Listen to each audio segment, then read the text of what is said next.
Thank you very much. Thank you, Chairman. Thank you, Ewan, for the introduction. Thank you all for being here. It's a great pleasure for me to be here. I have tremendously enjoyed these 2 weeks here. I come to this region, in a sense, professionally as an outsider, but someone really hugely interested in the complex problems that are affecting this region, and of course, through affecting this region, will affect the world. And that link, in a sense, between the regional and the global is one of the things that I want to talk about today. What do you have to be? What do you have to do to be a major player in international relations? I mean, this is a question that everybody wants to know, clearly, the answer to. Do we live in new times where there are new rules? The era of soft power, the era where what you really need to have is cultural attraction, capacity to set the international agenda, a capacity to exploit the nodes and the networks of a globalized world, the ability to, if you like, ride the dynamics of the new forms of social and political mobilization that seem to be becoming increasingly powerful globally. Is that what having influence, having power in today's world is all about? Clearly, if it is, it opens up the possibility for smaller powers, smaller countries, such as Singapore, to play and to punch above their weight. Or, on the contrary, do the old rules still apply? The old rules that say that military power is still pretty fundamental. The old rules that say that the entry ticket to the club of great powers is still very much down the military road. The old idea that what you had to do to become accepted as a great power was either to defeat another great power in war, Japan and Russia in the early part of the 20th century, or at least to prove your military mettle against another great power, China in the Korean War. Is that the road still that dictates what a major power is? Clearly, those debates, the debates about the type of power that count, reflect the complex and, in my view, hybrid system in which we live. A system where old-style, power-political, Westphalian dynamics are still very important, particularly to do with shifting power, the rise of new powers. But that those dynamics take place within a system marked by very strong post-Westphalian characteristics, deep globalization and integration, powerful new forms, new demands of political legitimacy, a move, very importantly, away from the old Western core through a process of what I call provincializing Westphalia. Now, in this lecture, I want to look at one specific part of this debate. I want to look at the relationship between being a regional power and being a global power. Now, it's not true to say that this is a topic that's been unexamined. There's lots of discussion about regional powers. But I do think, and I want to argue, that the relationship has not been pressed or probed hard enough. It's, of course, completely plausible to suggest that you become a great power by becoming first a regional power. The regional power is the stepping stone on the way to something bigger. First, you develop your regional interests, and then you become what is often held to be the hallmark of a great power, of a global power, a country with greater than regional interests. In country after country, if you look at the books on foreign policy and the mental maps of policymakers, you find the concentric circles. First the country, then the region, then the broader region, then the world. This kind of naturalness moving out from the country to the global. When many people look at the maps of the world today and talk about emerging regional powers, it seems utterly obvious that the countries that people often talk about, the Indias, the Brazils, the South Africas, the Chinas, are obviously also regional powers. Just look at a map. They must self-evidently be the countries that dominate their regions. And there's endless slippage in the discussion in everyday commentary between regional and emerging. Today's regional and emerging powers, today's emerging and regional powers. The words constantly slip together. And I'm not going to give a very academic, theory-ridden lecture, but there's a very powerful strand of academic international relations that suggests that there is a deep, deep compulsion on all states to expand first within their neighborhoods. As one of the leading exponents of that view puts it, John Mearsheimer, only a totally misguided state, he says, would pass over the opportunity to expand its regional influence. Now, as I say, my aim today is to unsettle those claims, to at least get you to think a little bit more skeptically about them. In fact, what I want to suggest is that historically, there's little evidence to suggest that the most successful powers in history have necessarily been strong regional powers. Yes, of course, the capacity to, in some sense, direct a region matters.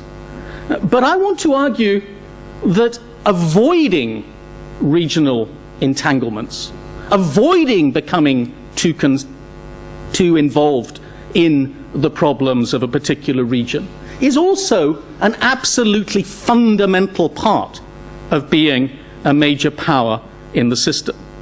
A basic characteristic of the power of emerging powers, I want to suggest, is the discretionality of their regional involvement. What do I mean by that? I mean their capacity to set limits to the intensity, to the occasions, to the manner in which they become involved. So it's not a capacity to control, to dominate.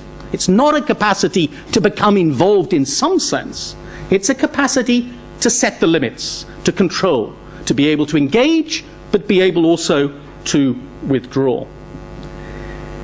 A very major aspect, I think, of being a successful major power historically, but also for the conditions of the changing world that I was going to discuss, I think ever more so now and in the future, may depend precisely on not having to be a completely engaged regional power. So what I want to do is four things. I want to first talk a little bit historically about the evolution, the development of the relationship between the regional and the global, how many of these historic developments have strengthened ideas about the importance of regional powers that are still very much with us today. Then I want to go on,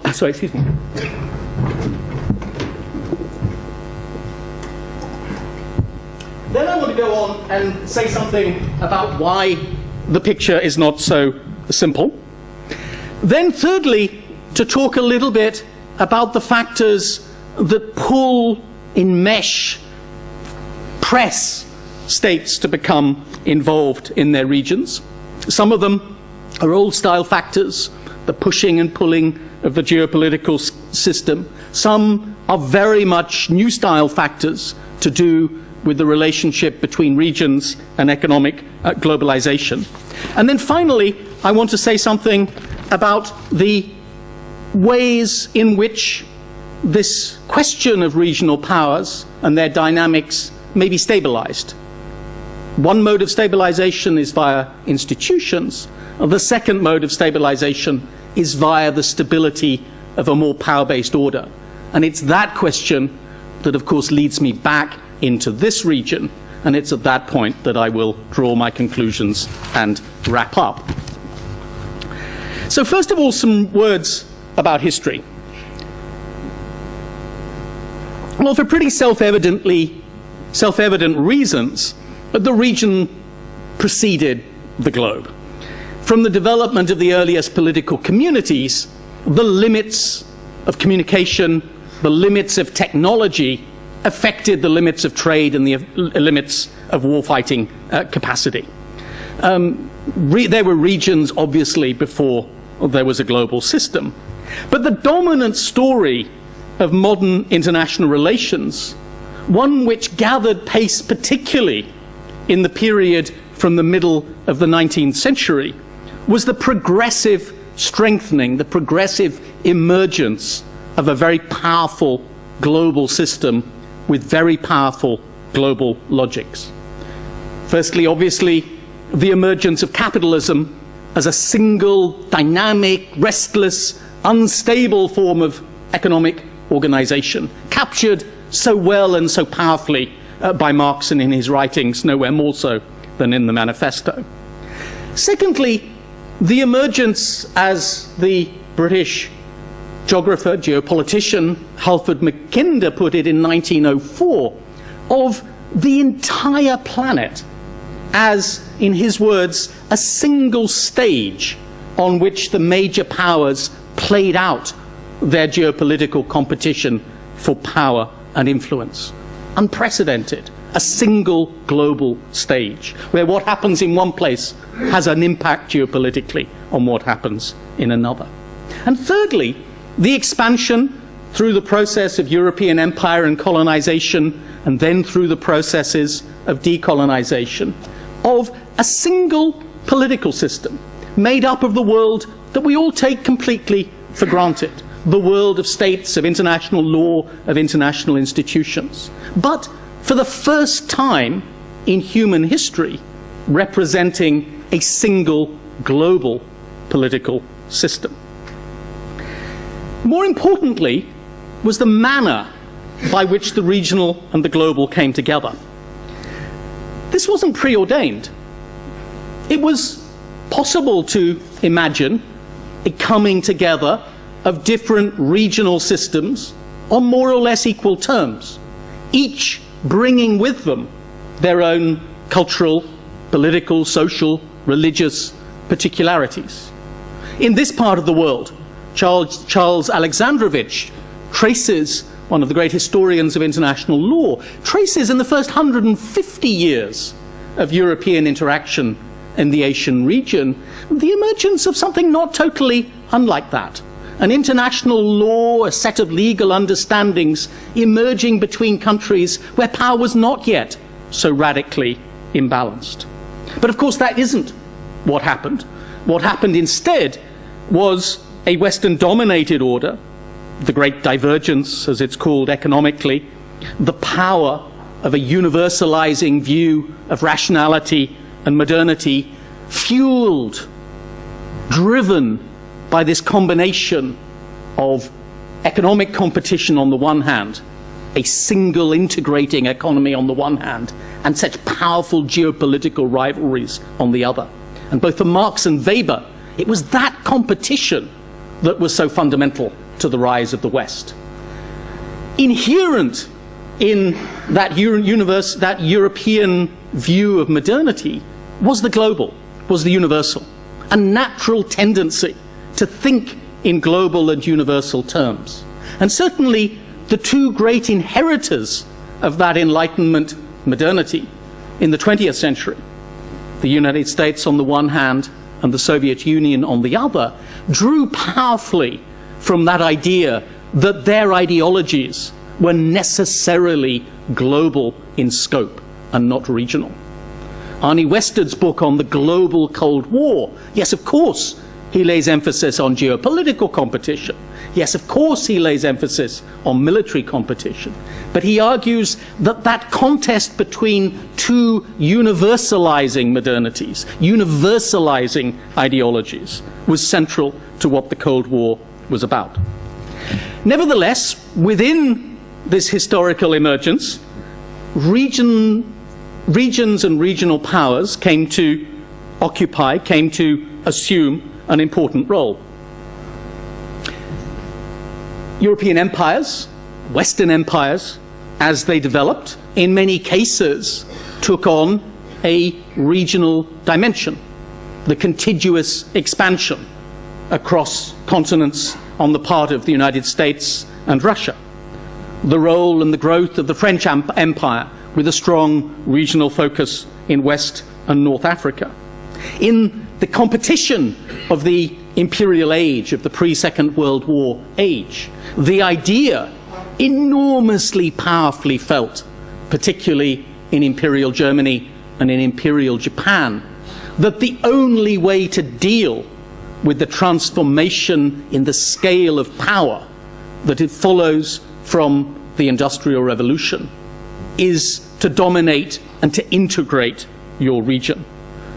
Only through becoming a regional power, through leading, through developing an idea of a regional order, could you compete on the global stage. And some of the most interesting writing on regional powers, on hegemony, takes place in Germany and Japan in the first half of the 20th century.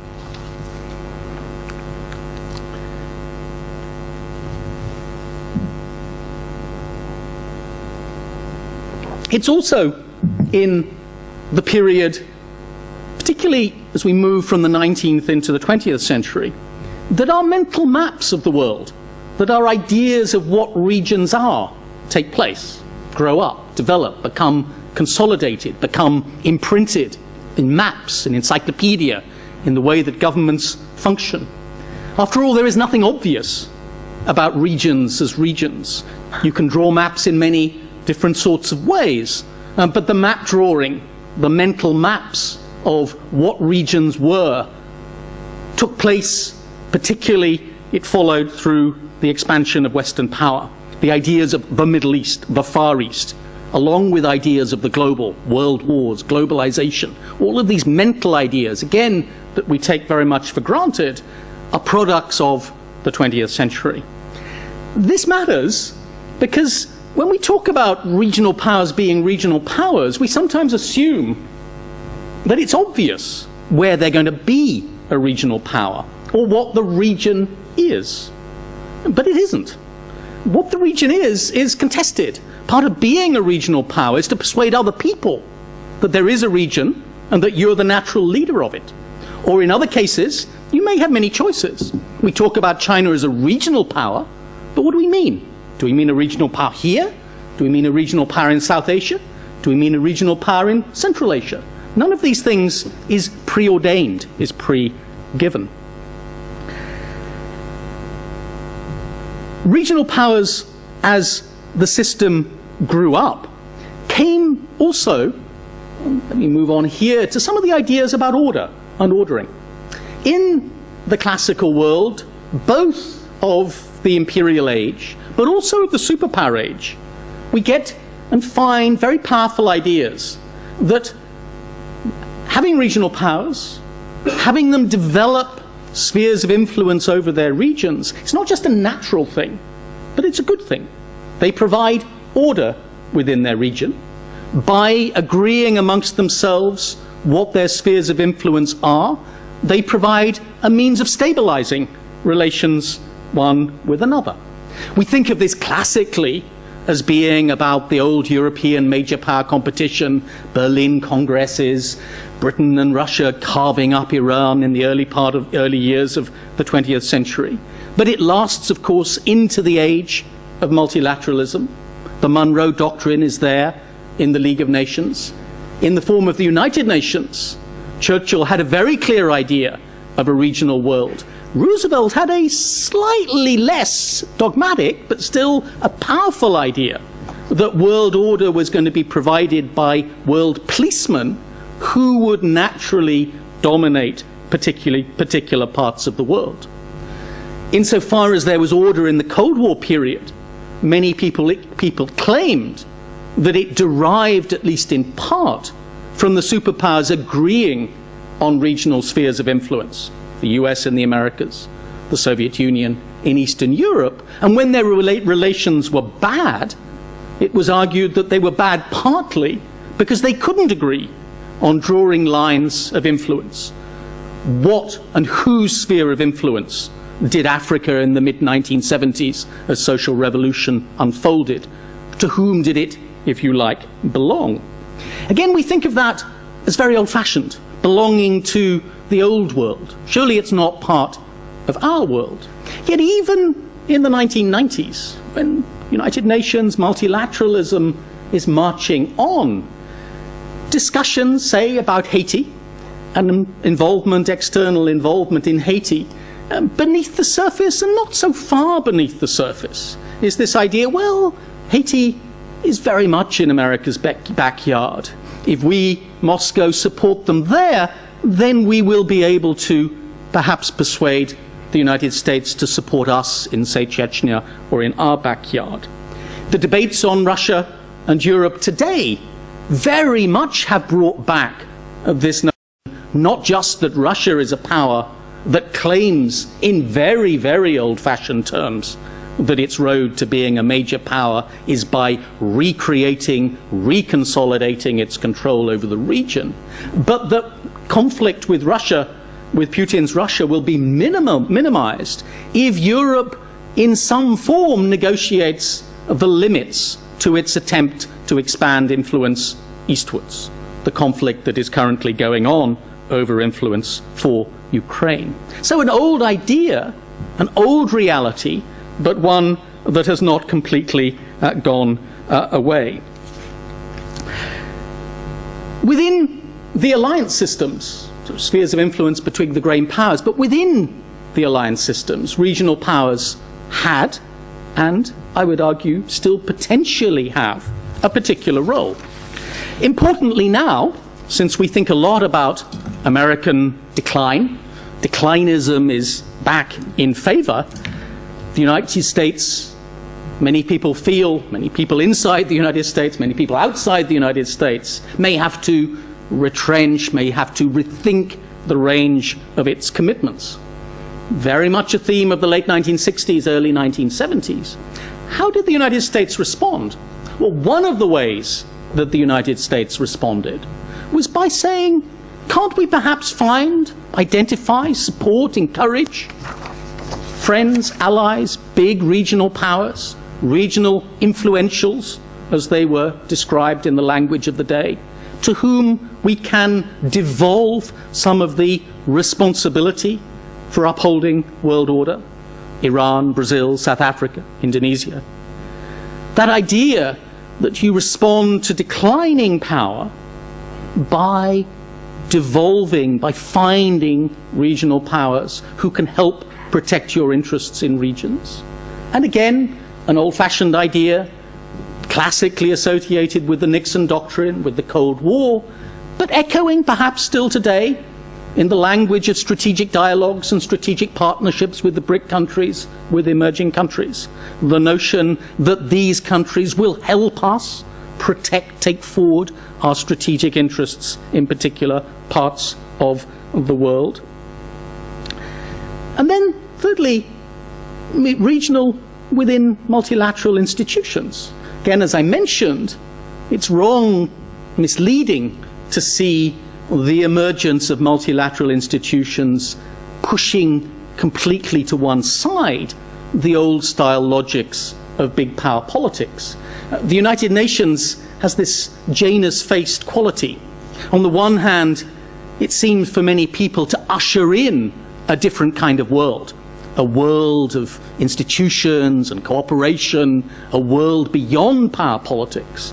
On the other hand, and for many of the founding fathers, it was a world that crystallized and consolidated the old world of power politics. All of the major powers had to be at the table. All of the major powers had to be given a veto. And then lurking behind this idea that those powers would assume responsibility for order in particular parts of the world. And then, even in its more obviously multilateral guises, the idea that the Charter itself of course, includes provision for regional arrangements.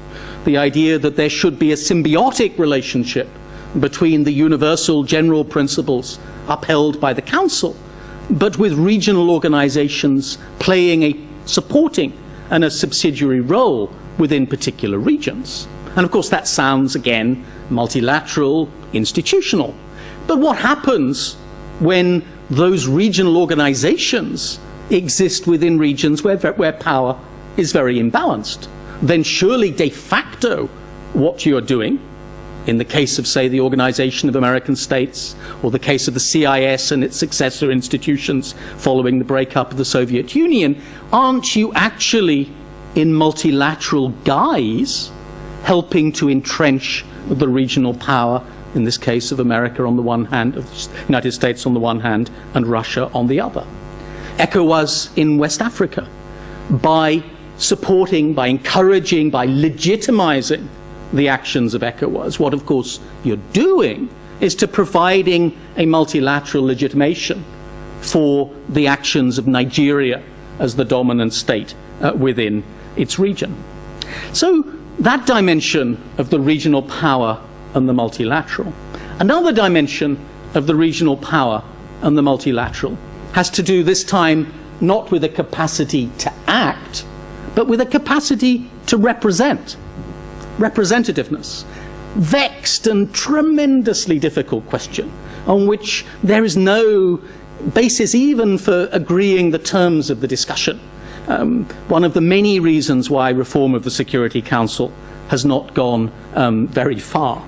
But this idea that there has to be regional representation if an organization is going to be legitimate, and it's very difficult not to believe that that representation needs in some way to involve the most powerful states of the region.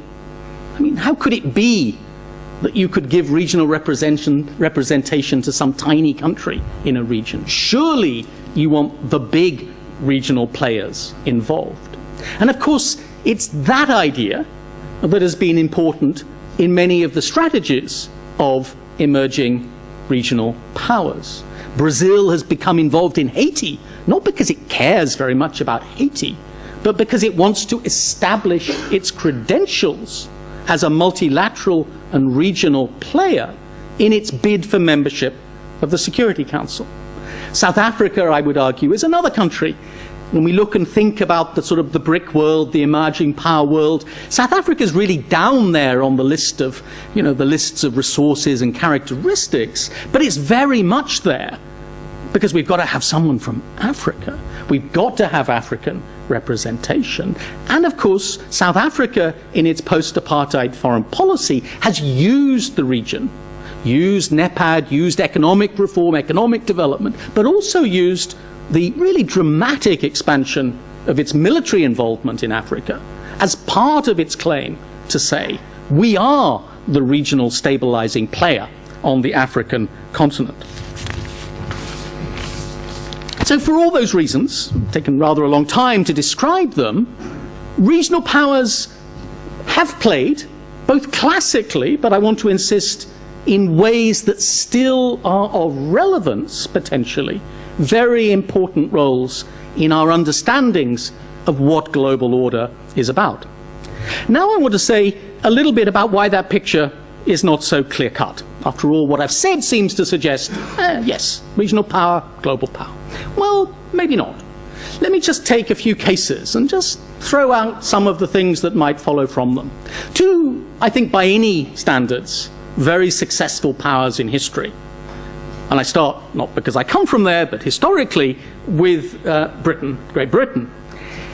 Great Britain was a great power, arguably, if we follow the language and the argument of great historians like Michael Howard, precisely because it could avoid what he called the continental commitment.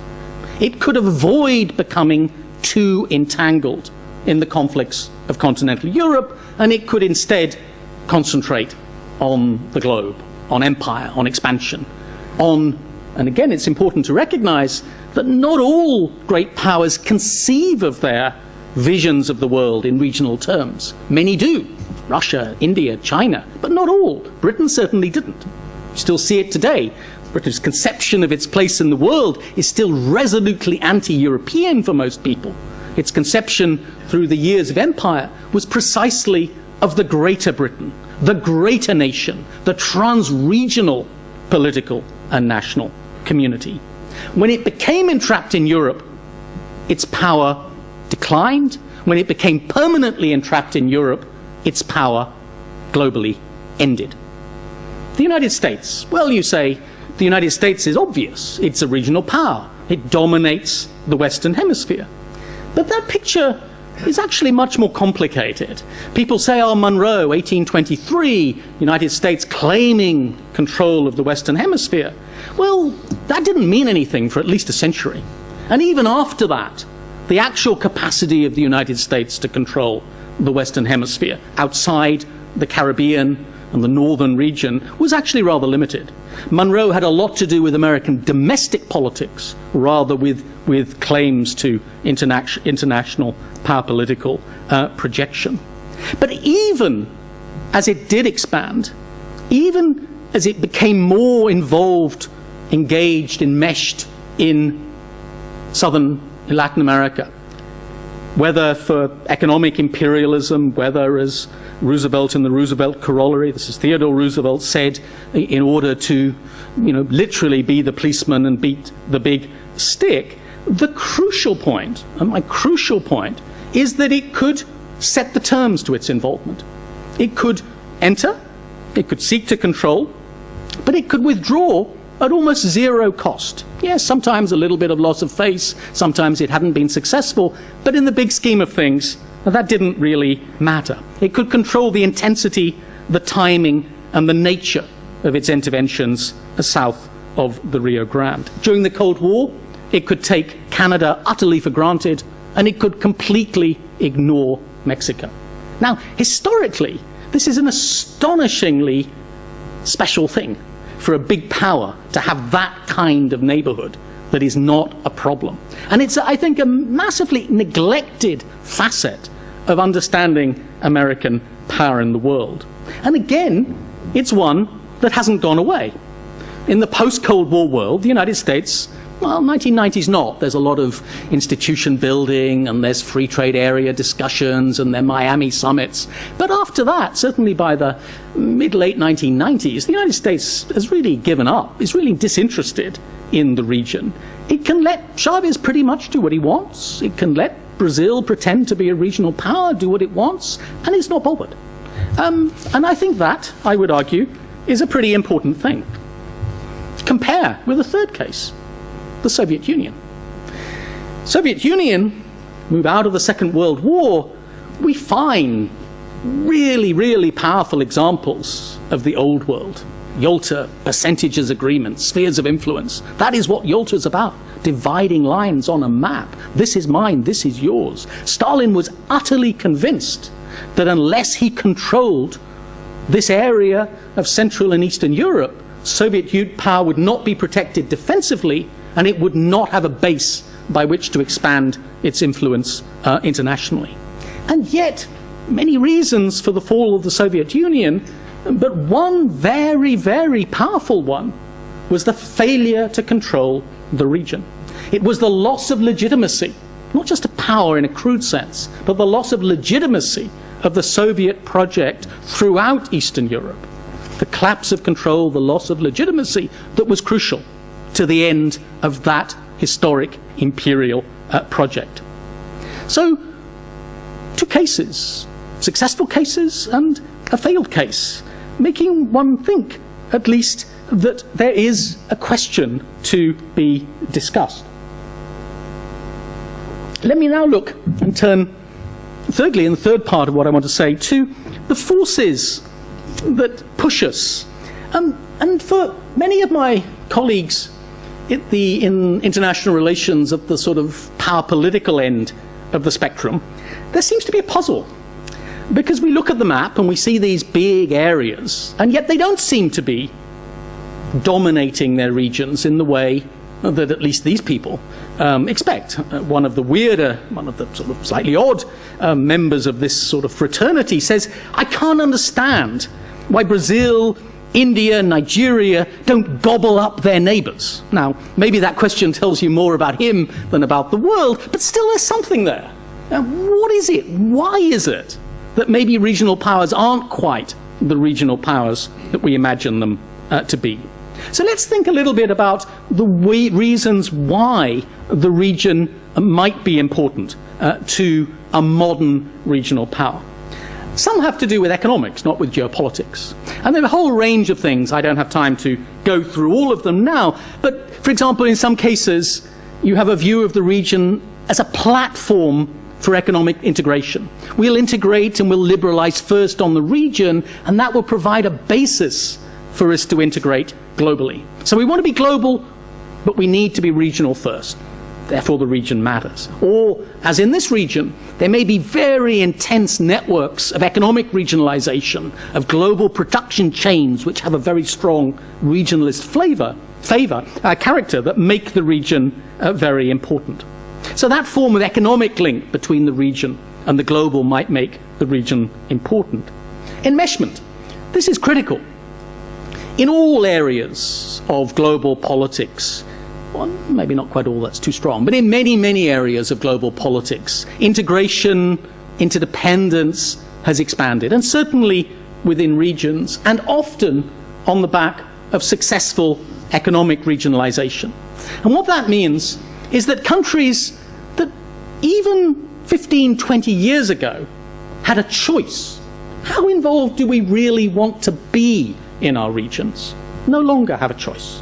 They are just there. They're there not because of the way in which power competition pushes them and pulls them to become involved, but because of the way in which they become enmeshed and entangled as a result of these different kinds of interdependencies and links. Sometimes they're historic. Think of the way in which India is enmeshed in South Asia. Its security problems do have a kind of classical flavor to them, but much more powerfully they're to do with the processes by which India, Pakistan emerged through partition and in the post-independence world. The real constraint on Indian power in South Asia is not Pakistan's strength, it's Pakistan's weakness. The real reason why Brazil is no longer able just to ignore the region as it could 20 years ago is because of all of the spillovers that come from being now closely involved in your region. Why are there people killed on the streets of your city with drugs and guns? Well, because those problems have spilt over increasingly from your neighbors. So whole different patterns of enmeshment that pull you into your region. At the same time, your capacity to control regions coercively has declined. I think this is a long-term trend. It's not something new. The capacity of big states to control their regions is something that I think we see growing through the 20th century. But we find many, many cases where even apparently very big, very powerful states find it difficult to control their regions. We wonder now, or maybe some people look now and say, hey, the United States couldn't really get what it wanted in Afghanistan, can't really get what it wants in Iraq, despite being the most powerful military power in the world. Well, that's true, but it couldn't get what it wanted through occupying Haiti for 27 years. In the 1960s, it poured hundreds of millions of dollars into these tiny countries in South America, Central America, that it knew lots about, that were very close to its borders, but which it could still not get to do the things it wanted in terms of reform and modernization. And I think we associate that with the different forms of power diffusion that we see in the world. We certainly see a form of power diffusion from one group of countries to another. That's the form of power diffusion that we have in mind when we talk about emerging regional states. But there's another kind of power diffusion which flows from states towards societies, empowering groups and societies to mobilize. And of course, empowering smaller states to mobilize within the regions that these regional powers are allegedly supposed to control. So yes, maybe power is moving to the Indias, the Brazils, the South Africas of this world, but if it's still also moving to the secondary states of those regions, then what's the reality of power? If you cannot achieve, as international relations puts it, followership in your region, then how are you, in any meaningful sense, a regional power?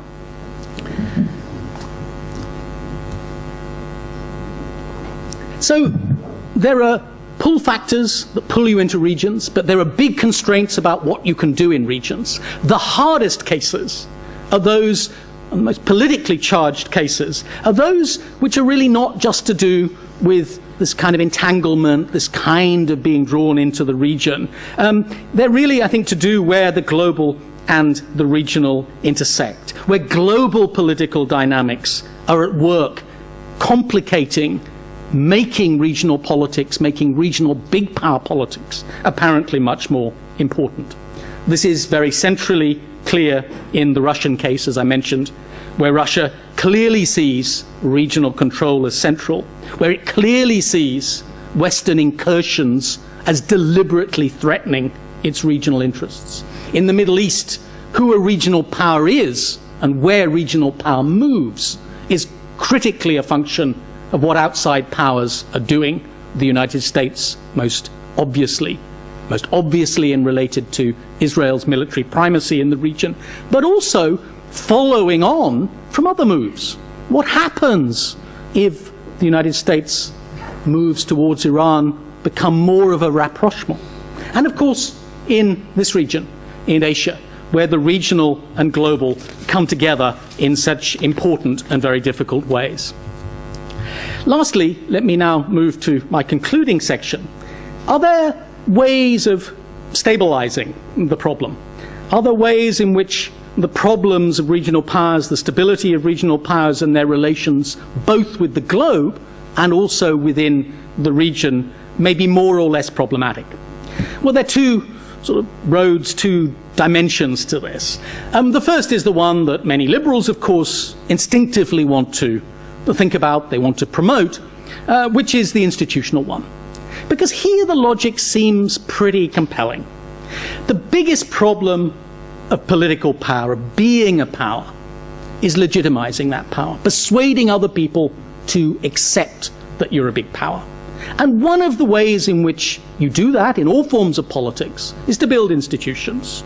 You build regional institutions that provide smaller states with good things, regional public goods as they call them, that reassure smaller states that you're not such a big and nasty country after all, that they can trust you, that you're binding yourself within certain sets of regional norms.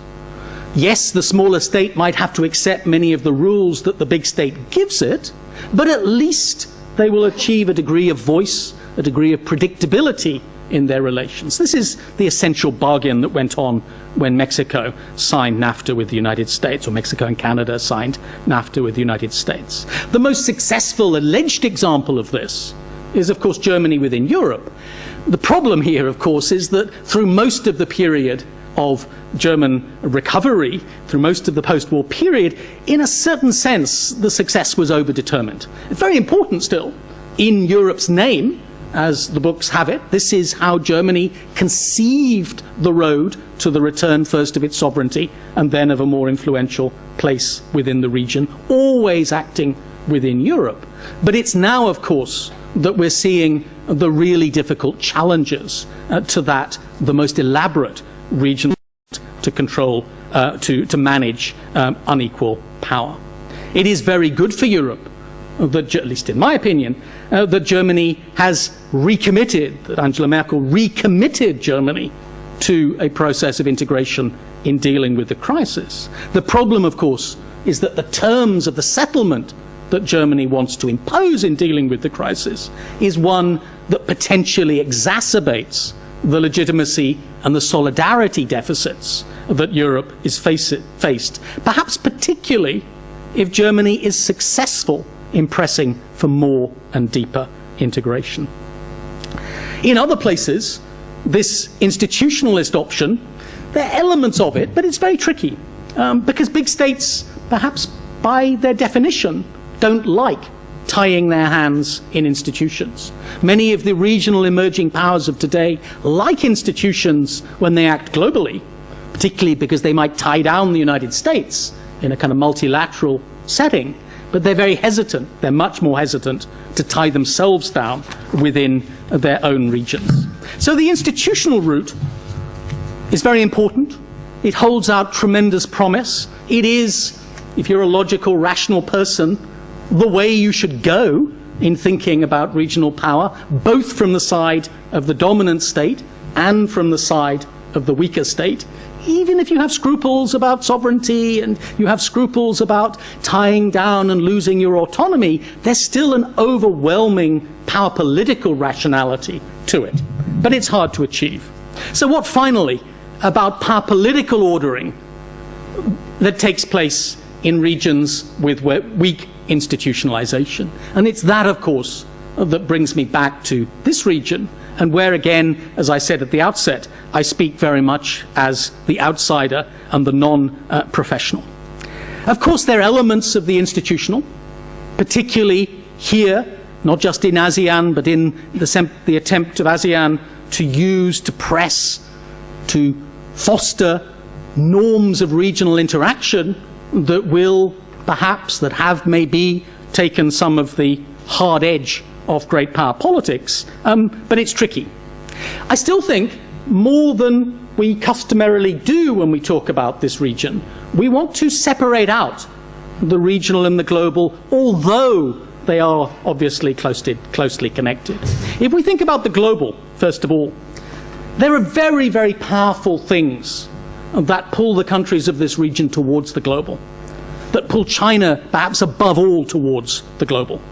Economic interdependence, the shared management of global problems, the involvement of China increasingly in international institutions, perhaps the possibility of emerging sense between the United States and China of a shared sense of wanting to protect the status quo.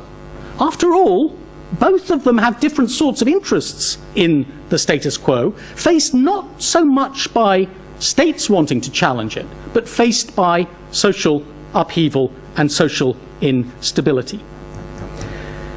Of course, there are elements, major elements of competition at the global level between the United States and China. Competition over resources, competition that flows from translating those shared economic interests in keeping the global economy together into specific sets of bargains, who does what on what issue, when. But I would argue that at the global level, and certainly seen from a Chinese perspective, there's a greater capacity to achieve some of the things you really want at the global than at the regional level. Status, both of membership, but also of rank, can be achieved, changes at the global level more easily. There's a lot of scope for adjusting relative power, for negotiating the terms of US-China relations at the global level. At the regional level, things, of course, are difficult. I think they're not necessarily as difficult as many people in their gloomy moments portray.